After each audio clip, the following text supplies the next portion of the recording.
तुलसी माता की कहानी।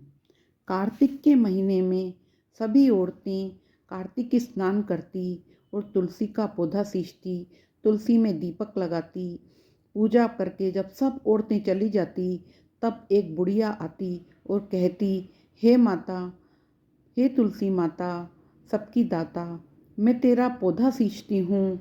मुझे पीले रंग की धोती दे, मीठा मीठा घास दे, बैकुंठ में वास दे, चटके की चाल दे, 11 का दिन दे, श्री कृष्ण का कंधा दे। तब तुलसी माता ये बात सुनकर सूखने लगी। भगवान ने पूछा, हे तुलसी, तुम क्यों सूख रही हो? तुलसी माता ने कहा, मेरे मन की मत पूछो। तो भगवान ने कहा, अगर मैं नहीं पूछूंगा तो कौन पूछेगा? तो तुलसी माता कहने लगी कि एक बुढ़िया रोज आती है और यही बात कह जाती है, परंतु सब बात तो मैं पूरी कर दूंगी, लेकिन श्री कृष्ण का कंधा कहाँ से दूंगी? तो कृष्ण भगवान बोले, जब तक मरेगी तो अपने आप कंधा मैं दे आऊँगा, तू बुढ़िया माई से कह देना। बाद में बुढ़िया बाई मर गई। सारे गांव के लोग इकट्ठे हो गए, बुढ़िया को ले जाने लगे तो इतनी भारी हो गई कि किसी से नहीं उठ रही थी। तब सबने कहा कि यह तो इतनी पूजा पाठ करती थी, पाप नष्ट होने की माला फेरती थी, फिर भी भारी हो गई। बूढ़े ब्राह्मण के वेश में भगवान आए और सबसे पूछा कि कैसी भीड़ है? एक आदमी बोले, ये बुढ़िया मर गई, पापिन थी, इसलिए किसी से नहीं उठती। भगवान ने कान के पास जाकर कहा कि बुढ़िया माई मन की निकाल ले, पीताम्बर की धोती ले, मीठा मीठा घास ले, बैकुंठ का वास ले, चटके की चाल ले, चंदन का काट ले, झालर की झनकार ले, दाल भात का झीमन ले, श्री कृष्ण का कंधा ले। ये बात सुनकर बुढ़िया माई हल्की हो गई। भगवान जी अपने कंधे पर ले गए, उसे मुक्ति मिल गई। हे तुलसी माता, जैसे उसकी मुक्ति करी वैसे हमारी भी करना। जैसे भगवान श्री कृष्ण ने बुढ़िया को कंधा दिया, वैसा हमें भी देना। तुलसा माता की जय।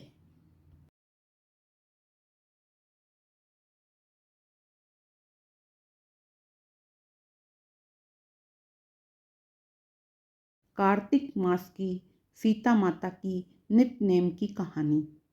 राम आए, लक्ष्मण आए, अयोध्या के पुजारी आए, नित्य नेम का नेम लाए। आओ राम, बैठो राम, तपी रसोई जीमो राम, माखन मिश्री खाओ राम, दूध पतासा पियो राम, पलकों के पट बैठो राम, शाल दो शाला ओढ़ो राम, राम सवारे सबके काम, खाली घर भंडार भरेंगे, सबका बेड़ा पार करेंगे। जय श्री राम, जय जय राम। ये कहानी सीता माता कहती और श्री राम इसे सुना करते थे। एक दिन श्री राम भगवान को किसी काम के लिए बाहर जाना पड़ गया, तो सीता माता कहने लगी, भगवान, मेरा तो 12 वर्ष का नित्य नेम है, अब आप बाहर जाएंगे तो मैं कहानी किसे सुनाऊंगी? श्री राम ने कहा, तुम कुएं की पाल पर बैठ जाना, वहाँ जो औरतें पानी भरने आएगी उन्हें अपनी कहानी सुना देना। सीता माता कुएं की पाल पर जाकर बैठ जाती है। एक स्त्री आई, उसने रेशम जरी की साड़ी पहन रखी थी, सोने का घड़ा ले रखा था। सीता माता उसे देख कहती कि मेरा बहन, मेरा 12 वर्ष का नित्य नेम सुन लो। पर वह स्त्री बोली, मैं तुम्हारा नित्य नेम सुनूंगी तो मुझे घर जाने में देर हो जाएगी, मेरी सास मुझसे लड़ेगी। उसने कहानी नहीं सुनी और चली गई। उसकी रेशम जरी की साड़ी फट गई, सोने का घड़ा मिट्टी के घड़े में बदल गया। सास ने देखा तो पूछा कि ये किसका दोष, अपने सिर लेकर आइए। बहू ने कहा कि कुएं की पाल पर एक औरत बैठी थी, उसने कहानी सुनने के लिए कहा, लेकिन मैंने सुनी नहीं, जिसका ये फल मिला। बहू की बात सुनकर अगले दिन वही साड़ी घड़ा लेकर सास कुएं की पाल पर गई। सास को वही माता सीता बैठी मिली, तो माता सीता ने कहा, बहन, मेरी कहानी सुन ले। सास बोली, एक बार छोड़, मैं तो 4 बार सुन लूंगी। राम आए, लक्ष्मण आए, अयोध्या के पुजारी आए, नित नेम का नेम लाए। आओ राम, बैठो राम, तपी रसोई जीमो राम, माखन मिश्री खाओ राम, दूध पतासा पियो राम, पलकों के पट बैठो राम, चाल दुशाला ओढ़ो राम, राम संवारे सबके काम, खाली घर भंडार भरेंगे, सबका बेड़ा पार करेंगे। जय श्री राम, जय जय राम। सास बोली कि बहन कहानी तो बहुत अच्छी लगी। कहानी सुनकर सास घर चली गई और उसकी साड़ी फिर से रेशम जरी की बन गई। मिट्टी का घड़ा फिर सोने के घड़े में बदल गया। बहू कहने लगी, सासू माँ आपने ये सब कैसे किया? सास ने कहा, बहू तू दोष लगा के आई थी और मैं अब दोष उतार कर आ रही हूँ। बहू ने फिर पूछा, ये कुएं वाली स्त्री कौन है? सास बोली, वो सीता माता थी। वो पुराने से नया कर देती है, खाली घर में भंडार भर देती है, वे लक्ष्मी का वास घर में कर देती है, आदमी को जो भी इच्छा उसे पूरा कर देती है। बहू बोली कि ऐसी कहानी मुझे भी सुना दो। सास बोली कि ठीक ठीक है, तुम भी। सास ने कहानी कहना शुरू किया। राम आए लक्ष्मण आए, अयोध्या के पुजारी आए, नित नेम का नेम लाए। आओ राम बैठो राम, तपी रसोई जीमो राम, माखन मिश्री खाओ राम, दूध पतासा पियो राम, पलकों के पट बैठो राम, शाल दुशाला ओढ़ो राम। राम संवारे सबके काम, खाली घर भंडार भरेंगे, सबका बेड़ा पार करेंगे। जय राम जय राम, जय श्री राम। कहानी सुनकर बहू बोली, कहानी तो बहुत अच्छी है। सास ने कहा, ठीक है, इस कहानी को रोज कहा करेंगे। अब सास बहू रोज सवेरे उठती, नाती धोती, पूजा करती और नित नेम की सीता की कहानी कहती। एक दिन उनके यहाँ एक पड़ोस की औरत आई और बोली, बहन जरा सी आँच देना। वह बोली कि आँच तो अभी हमने जलाई ही नहीं है। पड़ोसन ने कहा, तुम सुबह 4 बजे से उठकर क्या कर रही हो? फिर उन्होंने कहा कि सुबह उठकर हम पूजा करते हैं और सीता माता के नित्य नेम की कहानी कहते हैं। पड़ोस ने उनकी बात सुनकर फिर कहा कि सीता माता की कहानी कहने से तुम्हें क्या मिला? वे बोली कि इनकी कहानी कहने से घर के भंडार भर जाते हैं, सारे काम सिद्ध होते हैं, मन की इच्छा पूरी होती है। पड़ोसन कहती कि बहन ऐसी कहानी तो मुझे भी सुना दो। तो फिर वह बोली, ये ठीक है, तुम भी ये कहानी सुन लो। राम आए लक्ष्मण आए, अयोध्या के पुजारी आए, नित नेम का नेम लाए।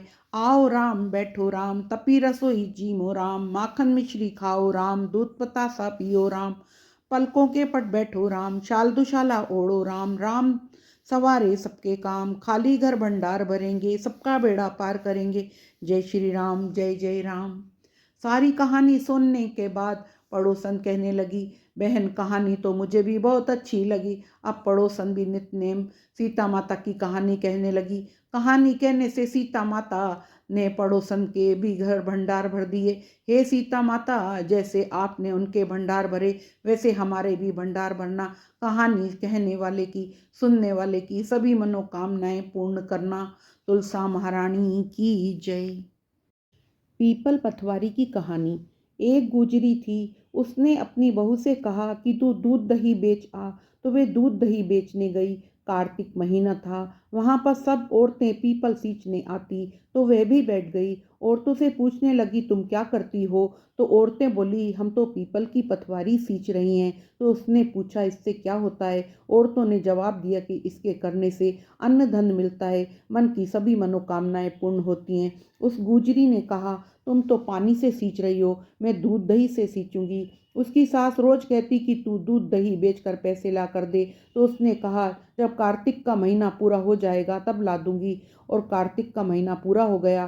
पूनम के दिन गुजरी पीपल पथवारी पास धरना देकर बैठ गई। पीपल ने पूछा, तू यहाँ क्यों बैठी है? तो उसने कहा, मेरी सास दूध दही के पैसे मुझसे मांगती है। तो पीपल ने कहा, मेरे पास पैसे नहीं है, तू पत्थर डंडे पान पत्ते पड़े हैं, ले जा और गुल्लक में रख देना। तब सास बोली, पैसे नहीं लाई। तो गुजरी ने कहा, मैंने पैसे गुल्लक में रख दिए। तब सास ने गुल्लक खोलकर देखा कि तो सास देखती रह गई कि उसमें हीरे मोती जगमगा रहे हैं, पत्थर डंडे पत्तों का धन ही धन हो गया है। सास बोली, बहू इतना पैसा कहाँ से लाई? तो बहू ने आकर देखा तो बहुत धन पड़ा है। तब गुजरी ने कहा, सासू जी, मैंने तो 1 महीना दूध दही से पीपल पथवारी में सींचा था। मैंने उनसे धन मांगा तो उसने मुझे पत्थर डंडे पत्ते दिए थे, तो मैंने गुल्लक में रख दिए और वो धीरे धीरे हीरे मोती बन गए। तब सासू जी ने कहा, अब की बार मैं पथवारी मैं भी सींचूंगी। सासू दूध दही तो बेच आती और हांडी धोकर पीपल की पथवारी में जड़ में रख देती। बहू से कहती, तू मेरे से पैसे मांग। तो बहू ने कहा, कभी बहू भी सास से पैसे मांगती है। तो सास बोली, तू मेरे से पैसे मांग। तो बहू ने सास से दूध दही के पैसे मांगे। तो सासू जी पीपल पतवारी पर जाकर धरना देकर बैठ गई। तो डंडे पत्ते पान भाटे उसे भी दिए तो वहाँ उसने घर जाकर गुल्लक में रख दिए। फिर बहू ने खोलकर देखा तो उसमें कीड़े मकोड़े चल रहे थे। गुजरी ने कहा कहा क्या है? तो सास ने देखकर बोली कि पीपल पतवारी ने तेरे को तो अन्न धन दिया, मुझे कीड़े मकोड़े दिए। तो सास बोली बहू तो सत से सींचती थी और सासू जी धन की भूखी थी, इसलिए पतवारी माता ने उसको धन नहीं दिया। और बहू को जैसा दिया सबको देना, और सासू को जैसा दिया वैसा किसी को भी मत देना। पथवारी माता की जय, पीपल देवता की जय, कार्तिक मास की जय, तुलसी महारानी की जय। गंगा स्नान की कहानी। एक बार सास ने बहू से कहा कि मैं कार्तिक स्नान करना चाहती हूँ। बहू बोली जरूर करो, मैं भी आपके साथ कार्तिक स्नान कर लेती हूँ। सास बोली बहू तुम्हारी तो अभी बहुत उम्र पड़ी है, तुम बाद में कर लेना। ये कहकर सास गंगा स्नान के लिए चली गई। पीछे बहू ने कुम्हार के यहाँ से मिट्टी के छोटे कुंडे मंगा कर रख लिए। बहू रोज सुबह जल्दी उठकर नहाने के लिए कुंडा लेती और बोलती मन चंगा तो कुंडे में ही गंगा। सास नहाए उंडे बैठ, मैं नहाऊं कुंडे बैठ।